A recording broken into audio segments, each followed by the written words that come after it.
Hello everyone, my name is Luis Eduardo Macana, and today I explain my mind map about my personal growth and globalizing world.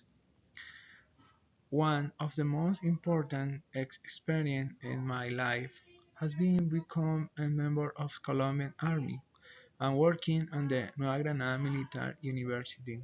I have also achieved goal having on my apartment and become a public accountant. Through this experience, I have learned that discipline and fundamental was everything. Before I did it a lot and didn't have the good physical condition.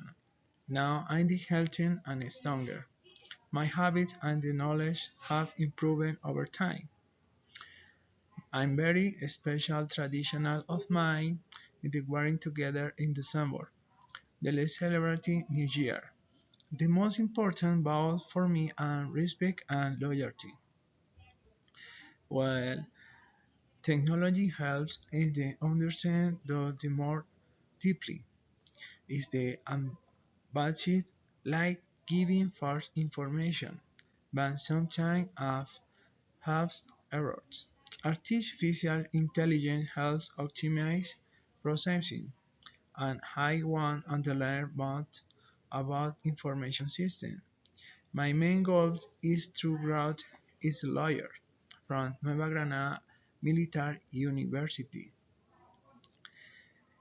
This is my math, and this is my experience, my culture, my lifestyle, and my goals and desire on the today.